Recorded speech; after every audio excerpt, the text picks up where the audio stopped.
One of the other topics that's being discussed in town, some of us celebrating, some of us wondering, what were you doing? The new warming house, Thorpe Park. It's a part of a large master plan. And if you don't mind, I'd like to walk through a little of that. The Park Committee came to the council a few years ago and said, you know, we would like to spruce things up, we'd like to find out what people want to do, we'd like to make some improvements, maybe do away with some things. Would you mind? We'd like to hire a consultant that would go out and work on this project with us. And of course we said sure.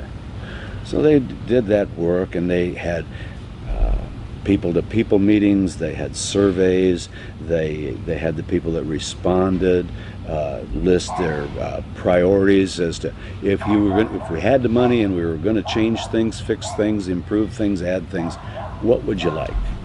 Number one on the list, and I know that I was number one on the list because I've lived here for 42 years. Number one, bathrooms in Thorpe Park.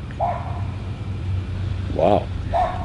So then we thought, okay, maybe bathrooms attached to the warming house.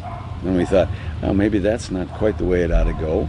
So since some of the other recreational activities up there needed a little updating, the Park Committee decided that we would talk to Hennepin County Sports Authority. Tony worked with the Sports Authority.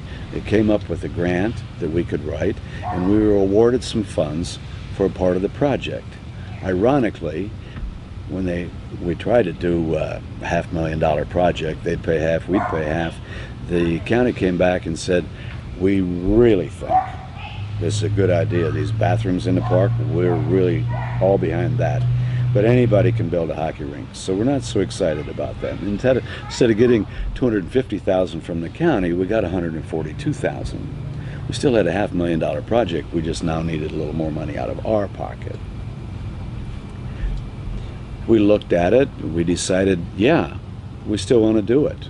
I mean, we can't always use the excuse, we don't have any money, so we can't do it, because we'd be lying to you, because we got money, and we know where to get it. So we went ahead with it, and we put a new surface down. We've never paved a hockey rink before, but we're trying it at Thorpe this year. We had the surface there last year that wasn't painted, and the ice didn't hold quite as well. So we learned that.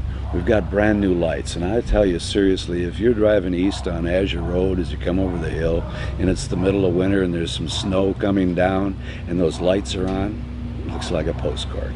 It's Currier and Ives right here at the end of the street. How lucky are we? Didn't stop there. The design on the warming house, people have talked to us about it, and they think, my gosh, when you get done with that, it's going to look like it's been there forever. Well, the bottom line was the other one seemed to have been there forever. It had been there for over 50 years. Didn't have indoor plumbing. Water fountain on the outside didn't really work. Had to shut the water off up there in the wintertime because the lines weren't down in the ground far enough and they would freeze. So we have really turned this around. We have two bathrooms, number one and number two. That's the two bathrooms. They're handicap accessible.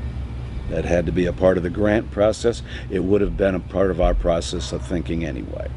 We've added to the space inside the hockey rink, or the the warming house, and we've decided that we can have that open year-round in case people want to change clothes there in order to play baseball right next to it. Some people have already wanted to know if they can throw a party there.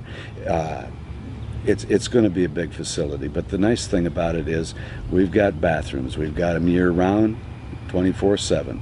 Light timers. Lights go on when you walk in, they go off when you leave. If we see them on at 3 in the morning, we might come over to see if you're having a slumber party, but the bottom line is they will be there for everybody. It was a big project. Some people thought, wow, more money we need to spend.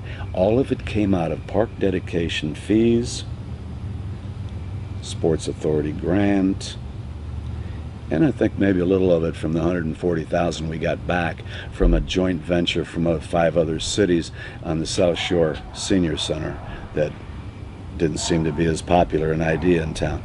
We got all of that money back. So we didn't raise any taxes for any of it. So if you think we spent $1.50 too much, or if you think we spent $1.50 too little, that's how we got the money. We'll probably add to the park. We're going to have drainage so that left field is not going to be 1.5 feet shorter than home plate. We've got some other amenities that we want to put in there. All of it was because the park committee and the consultant surveyed the town. You answered the questionnaires. You gave us your input. We found a little cash, and we were all as a team able to work on this, put it together. We hadn't done anything like that in this town for 15 years. I'm kind of excited to see what the next piece of this is going to be, because I think really we've put in place a process where we'll be able to accomplish as many of these things as you want. Anyway, that's Warming House. Thanks.